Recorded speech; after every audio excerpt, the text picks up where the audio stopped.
Hi, my name is Matt Hinkle with MS FireNet. Today we're going to be going over some conventional forcible entry tools as well as hand tools and personal tools for firefighters.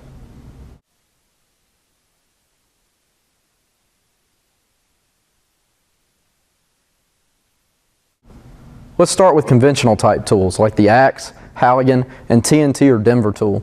These tools are much heavier, and when you have a dedicated firefighter to carry the tool, they can be a big advantage on the fire scene for forcible entry and egress.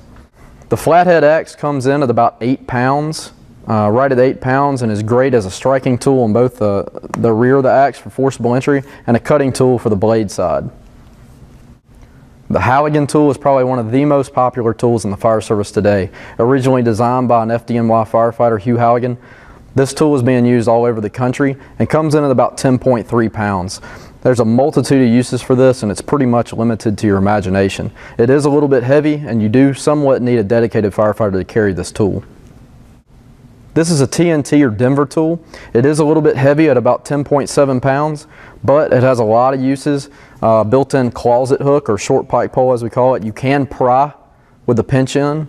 You also have a cutting blade and a striking head. It's a great tool for forcible entry when paired with a Halligan for the striking capabilities as well as the pry and blade side. As the years have gone by, you see that forcible entry tools and personal tools have become much more versatile and also cutting the weight down a little bit. This FireMax axe by Firehooks Unlimited comes in at about 8 pounds. It has a striking head, has a hydrant wrench, a cutting side, a spanner, a bailout ring, so if we wedge this tool into a window we can clip onto it to bail out of. We also have a prying side or fork end. This tool, as far as the gadgets of the hydrant wrench and spanner, they're not real good, they're kind of gimmicky, but this is a great forcible entry tool. It's got good weight to it. The head is great for striking as well as the bailout feature, and the pry end can easily get a good angle on a door. One of the concerns I had with the FireMax axe was the angled fork end of the tool. I was a little worried that you wouldn't have enough room when you get into an inward swinging door to get behind the jamb, but after I've gotten it and looked, the angle is set really well so that you have a lot of space in between the door for your guy to strike the tool into the jamb. So this tool works pretty well for inward type swinging doors on conventional forcible entry. Now let's talk about some of the personal tools or officer type tools for firefighters. This one's designed by Leatherhead Tools. It comes in at 3.1 pounds, so it's much lighter than carrying a conventional type tool. This tool has a New York roof hook head and a pry bar end. The New York roof hook head is really good at checking for extension in sheetrock and pulling sheetrock down because of the flat ends. Instead of cutting through sheetrock like a pike pole, you can get a good bite on sheetrock with a flat end. It also has a bent side for the New York roof hook, and this is really good for prying decking and being able to get through some moderate type forcible entry with this head. This is a mini pro bar design, basically a mini Halligan, and instead of an adze, you have a lock puller head. So the lock puller is there to pull cylinders off of a mortise type lock. Then you have a fork end just like a traditional Halligan.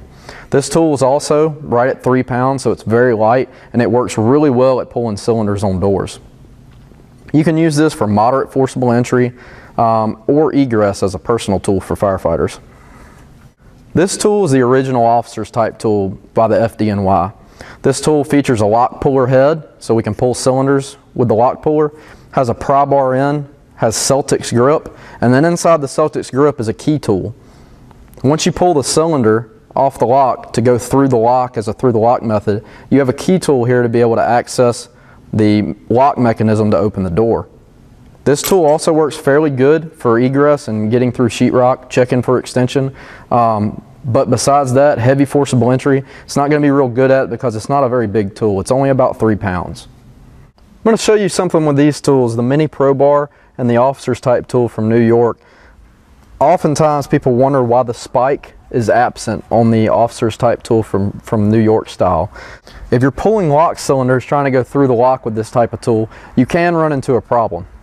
With a New York style officer's tool, you have the lock cylinder head to pull lock cylinders, and it easily fits onto a mortise type lock to pull the cylinder out.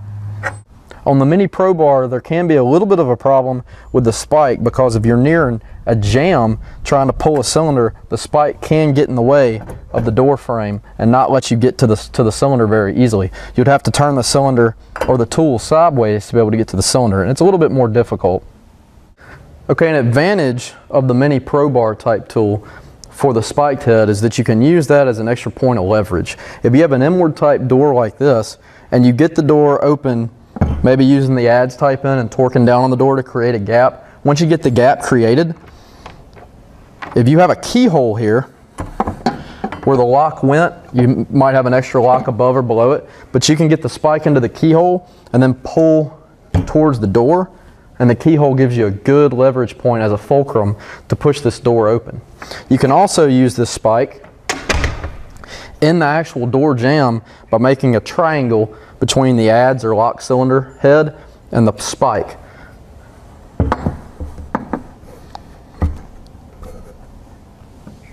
If you get a big enough gap in the door to stick this in there, now you have 2 points of a fulcrum, and you can pull this in towards the door, and you have a good lever arm to open up this door.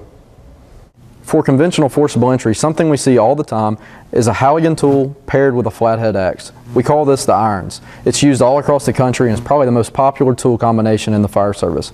The disadvantage to this is the tools together weigh about 18 to 20 pounds. So it's very heavy, and oftentimes you need a dedicated firefighter to carry your forcible entry tools when carrying this tool combination. Something I've picked up on, if you're a volunteer or a rural firefighter who doesn't have the luxury of a dedicated guy to carry your forcible entry tools, you can pair a shot hammer, about a 3-pound mini sledgehammer, together with your officer's tools, marry them together, and you basically created a small set of irons. This is great for one guy to do by himself. Traditionally, with a Halligan and a flathead axe, one man is almost impossible to use those by himself. But if you marry these together with a glove strap, and you break them apart, now you've got your own mini set of irons to use. You can do this by yourself while other guys are getting hose flaked out or getting ready to make entry.